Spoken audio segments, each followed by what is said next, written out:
Hello दोस्तों, मैं दिनेश किवरा, आप सबका स्वागत है न्यूज़ टाइम में। बांग्लादेश से एक न्यूज़ है।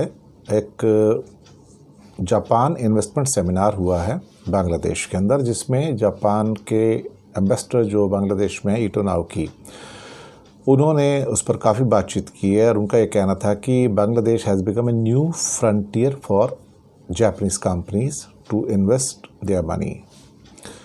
और ये इसका नाम था banking support for Bangladesh Japan trade and business growth, और इसको ऑर्गेनाइज करने वाले थे जेट्रो और ईबीएल। जेट्रो जो है आपका वो Japanese agency for the external trade के लिए है। एम्बेसडर का कहना ये था कि जितने भी आउटस्टैंडिंग इश्यूज़ हैं उनको रिजॉल्व करने की ज़रूरत है। अभी उन्होंने कहा कि पूरी दुनिया के अंदर जो टेलीग्राफिक ट्रांसफ़र ऑफ मनी होता है वो दरअसल एक प्रैक्टिस है और बांग्लादेश ने इसको अभी तक स्टैंडर्डाइज नहीं किया है। अब यहाँ पर मैंने एक बात हमेशा नोट की है कि जापान और कोरिया बांग्लादेश को हमेशा सजेशन देते रहते हैं कि अगर आप ईज़ ऑफ डूइंग बिजनेस करना है, दुनिया की ग्लोबल सप्लाई चेन्स में इंटीग्रेट करना है, उसका हिस्सा बनना है तेज़ी से, तो आपको ये रिफॉर्म्स करने होंगे।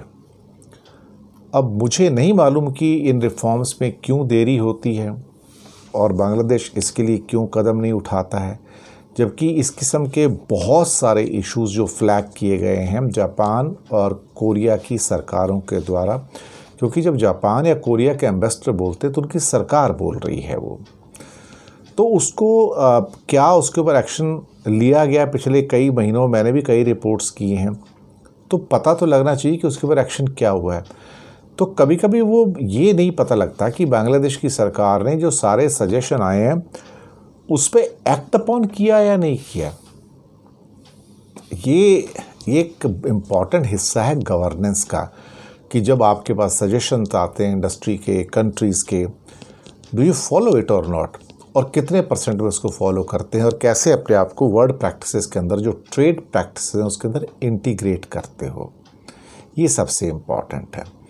तो मेरे पास कभी कोई ऐसा ऑडिट आएगा, ऑडिट रिपोर्ट, जिसके अंदर ये बताया कि हाँ आपने जो आपसे कहा गया या रिक्वेस्ट की गई आपने किया या नहीं किया, या कितना डिले हुआ या क्यों डिले हुआ, या आपको नहीं करना है, जो भी है एक डिसीजन पता लगना चाहिए। क्योंकि बार बार जापान और कोरिया के एम्बेसडर आते हैं और कुछ ना कुछ सजेशंस दे के जाते हैं।